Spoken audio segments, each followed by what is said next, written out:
Good morning, Digit fam. Adam Dowd here with another day of tech and tomfoolery. Thanks everyone for the feedback on the new pluggable mic. I'm glad it's working out. Once again, this podcast not sponsored by Pluggable, but we are open to it. Oh, and speaking of feedback, they say if you have to explain a joke, it's a bad joke. So yesterday's podcast ended abruptly, and that was intentional. It was a joke. It was a bad joke. Love you, fam. It is February 6, 2019, and this is your Digit Daily. Yesterday was Safer Internet Day, which I didn't even know was a thing, but here we are. To celebrate, you can't see it, but I'm using air quotes, Safer Internet Day, which probably should be More Safe Internet Day now that I think of it, but that doesn't really fit on the bumper sticker, I guess. God, English sucks. Okay, anyway, moving on. Google put out a Chrome extension. This Chrome extension is designed to proactively help protect your internet credentials. How does it do that, you might ask? Google has compiled a database of over 4 billion with a B usernames and password combinations that it knows have been compromised. It checks any username and password combination you enter and tells you whether or not that particular combination is one of the 4 billion. It's handy because most people use the same username and password combination everywhere. Their email, Netflix, their luggage, you name it. So this Chrome extension will say, hey, people already know about that, you might want to change it, which is handy, and it does indeed make you safer. More safer. God. What's more, Google isn't getting your username and password during this process either. It's using a series of encryptions and hashes of your data when transferring. Google worked with Stanford cryptographers to put this process in place, and the last time I checked, there are smart people at Stanford. The plugin skews towards zero false positives. They don't want you freaking out and changing your password if you don't have to. Wired spoke to some engineers on the project, and they also mentioned that the extension isn't 100% foolproof just yet. So yes, it's another Google project perpetually stuck in beta. But that's fine. This isn't meant to be a definitive word on whether or not your account is compromised. It's just meant to be a guide on your journey through the perilous reaches of this land called the Internet. And let's face it, you should be using a password manager anyway. I'm a fan of LastPass, kind of, though I admittedly don't use it nearly as often as I should. I have mixed feelings about password managers. It's kind of putting all your eggs in one basket, but if that basket is hard to breach, then it's a pretty safe basket, and it's certainly better than using 1, 2, 3, 4, 5 on everything. Just be careful out there, folks. It's the Wild West out there on the internet, and speaking of the Wild West, let's get on into the roundup!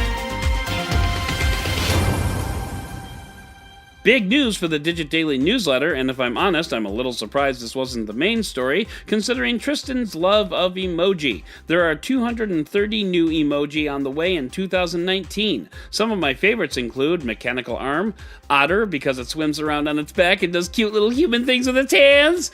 That's a Dennis Leary reference for you, by the way. And Saturn, or as it's known by its more PC named, quote, Ringed Planet. I love it because, space! And speaking of space, arguably one of the more popular features on the Samsung Galaxy, see what I did there, Note line is the S Pen, and Samsung seems to be looking towards expanding the S Pen's functionality in a big way. Not to get all Forbes on you, but a patent reveals that Samsung plans for a camera to be embedded in the S Pen, which could be handy or a gimmick. This is one of those early ideas that is way too unrefined to speculate on with any confidence, but I could see this being a feature that Samsung brags about, but few people actually use. Kind of like the S Pen itself. Yesterday, we talked about Apple and AT&T's bullshit 5GE marketing spin. Well, not to be outdone, the cable industry is now talking about 10G! But there's a boatload of caveats attached to that name. First, it's wired internet. Blah. Second, it refers to 10 gigabit speeds rather than the 5th generation of wireless data transfer, so it's basically an apples and oranges comparison. And third, it's entirely theoretical. No one is offering 10 gigabit speeds, and no one will. Well, at least not for a while, but marketing departments gotta marketing, so here we are.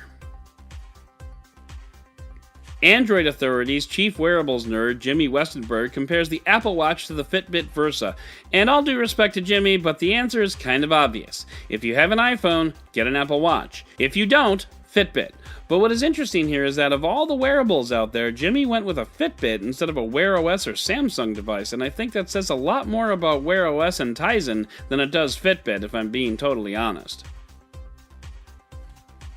Office Space turned 20, and the BBC takes a good hard look at working in an office among the cubicle smurfs to see what has changed and what remains the same.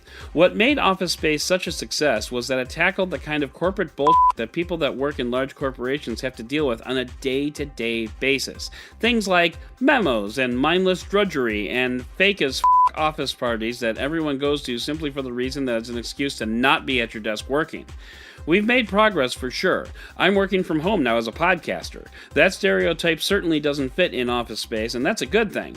But trust me, I remember my time in the trenches, and I feel for y'all. Pouring one out for you. And finally, and most importantly for our EU listeners, the EU's copyright directive has managed to get even worse, and your elected officials will be voting on it soon. In a nutshell, this copyright directive will put the onus of identifying and removing copyrighted material in the hands of the websites, not the users. That means if you run a hobbyist community forum on knitting, you will have to spend millions of euros on a copyright scanner, which scans incoming material for copyright violations, and then implement a takedown procedure, or you'll be fined like the little bitch of a website that you are. That's right, I said knitting forum. Those knitters around the world are up to no good, posting photos and memes as jokes in the cross-stitch off-topic lounge, and Facebook isn't putting up with that anymore. It's insane, and it's one of the more extreme examples of how out-of-touch politicians are when it comes to the internet and how it works. God bless you, EU citizens. You have a big fight ahead of you. Good luck. And that is going to do it for today's Digit Daily. If you'd like to learn more about any of these stories, check out the links in the show notes and subscribe to our daily newsletter on Digit.com. And if you like what you heard, subscribe and leave a review on your favorite podcast player. Sam is bringing you the goods for the rest of the week because I'm heading out of town. But once again, I'm Adam Dowd, Dead Technology on Twitter, and we'll all talk tomorrow.